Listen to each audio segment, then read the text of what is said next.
நேயர்கள் அனைவருக்கும் வணக்கம். இன்று நமது புதிய உதயம் 91.2 சமுதாய வானொலியில் ஒலிபரப்பான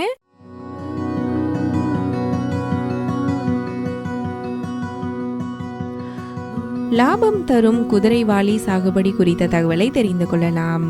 குதிரைவாலி அதிகம் மானாவாரியில் பயிரிடப்படுகிறது.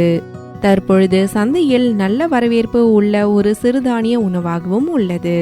குதிரைவாலி மற்ற பயிர்களை காட்டிலும் மாறுபட்ட சீதோஷ்ண நிலைகளை தாங்கி வளரக்கூடியது. தண்ணீர் தேங்கிய ஆற்றுப்படுகை, மணல் கலந்த களிமண் நிலங்களிலும் நன்கு வளரக்கூடியது. கற்கள் நிறைந்த மண் மற்றும் குறைந்த சத்துக்கள் உடைய மண் சாகுபடிக்கு ஏற்றதல்ல. 2 முறை நிலத்தை கலப்பை அல்லது ஹேரோ கலப்பை கொண்டு உழுது சமப்படுத்தி விதைப்படுக்கையை தயார்படுத்த வேண்டும். பருவமழை தொடங்கியவுடன் ஜூலை மாதத்தின் முதல் 15 நாட்களுக்கு விதைக்க வேண்டும். விதைகளை தெளித்தல் அல்லது பார் பிடித்து 3-4 சென்டிமீட்டர் துளையிட்டு விதைக்கலாம். 1 ஹெக்டருக்கு 8 முதல் 10 கிலோ விதை தேவைப்படும். வரிசைக்கு வரிசை இடைவெளியாக 25 சென்டிமீட்டர் விடலாம். 1 ஹெக்டருக்கு 5 முதல் 10 டன் தொழு உரம் இடலாம். 1 ஹெக்டருக்கு தழை, மணி மற்றும் சாம்பல் சத்தினை 40-30-50 கிலோ என்ற விகிதத்தில் இட வேண்டும். உரம் முழுவதையும் விதைப்பின் பொழுது அளிக்க வேண்டும். நீர்ப்பாசன பகுதிகளில் பாதி அளவு தழைச்சத்தை விதைத்த 25 முதல் 30 நாட்களுக்கு பிறகு இடலாம். வறண்ட சூழ்நிலை நிலவும் பொழுது 1 முறை நீர்ப்பாசனம் பூங்கொத்து வரும் தருணத்தில் அளிக்க வேண்டும். அதிகப்படியான மழை பொழியும் காலங்களில் வடிகால் வசதியை ஏற்படுத்தி நீரை வெளியேற்ற வேண்டும். வயலில் விதைத்த 25 முதல் 30 நாட்கள் வரை களை இல்லாமல் பார்த்து கொள்ள வேண்டும்.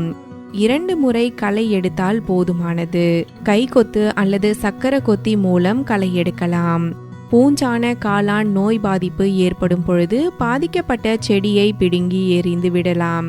பாதிக்கப்பட்ட செடியை பிடுங்கி எறிந்து விடுவதன் மூலம் கட்டுப்படுத்தலாம். கரிப்பூட்டை நோய் என்பது ஒரு வகை பூஞ்சான காளான் நோயாகும்.